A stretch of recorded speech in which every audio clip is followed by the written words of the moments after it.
Ibihe byiza cyane kuri mwe mwese mwakoze subscribe hano kuri Real Vibe nk'ibisanzwe nge nitwa Eric wacu nyita Eric wacu. Tudatinze rero nyuma yuko iyi nkuru isohotse, umuyobozi w'ikigo gishinzwe gukora iperereza n'imikoreshereze y'imari yitwa ANIF yitwa Barthazar bank Engonga yafatangwa amashusho arenga 400 amugaragaza n'abagore benshi barimo n'ababa bayobozi ndetse na mushiki wa President Theodore Obiangwe Mambasogo.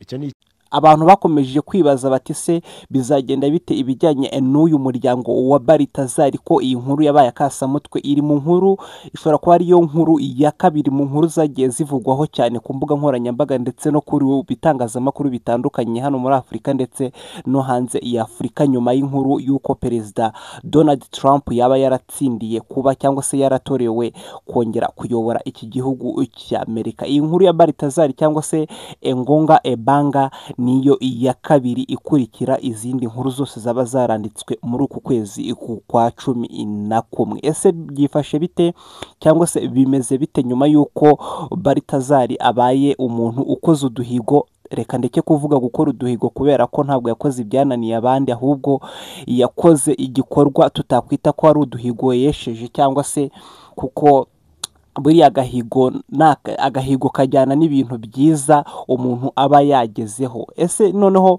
nibiki biri kuvugwa cyangwa se nibiki nanone biri inyuma ko uyu muryango ushobora kuba ugiye kuzima burundu? Hano ni kuri Real Vibe, iyo ukoze subscribe inkuru zose zikugereraho ku gihe. Biravugwa ko umugore wa Barthazar Engonga Ebanga wo muri Guinea equatorial yiteguye gusaba gatanya mu gihe umugabo we azaba afunguwe. Si ibyo gusa, ahubwo uyu mugore nyuma yo kubona amashusho arenga 400 yose umugabo we aryamana n'abagore batandukanye barimo n'inshuti z'umuryango ndetse n'abavandimwe ba hafi bo muri uwo muryango, uyu mugore yongeye atangaza ko nawe agiye kwihimura, agiye gushyira amafoto arenga 500 cyangwa se amashusho arenga 500 aryamanye n'abagabo batandukanye mu rwego rwo kugira ngo umugabo we mu gihe azaba afunguwe azasange nawe yaraciye agahigo cyangwa se yarakoze ibintu bisa nko kwihimura. Hano kuri Real Vibe rero turi kwibaza duti se ko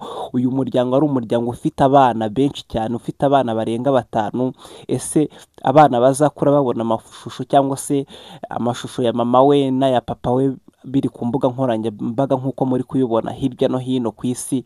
Ese bo bazakura bafite iyihe myumvire cyangwa se bari kurera abana babo mu buhe buryo? Ese byari bikwiye ko uyu muryango wa Barthazar uzimira mu bikorwa by'umwijima nk'ibi? Igitekerezo cyawe uragishyiraho ngaho muri comment. Twe ntabwo dutinda hano kuri Real Vibe.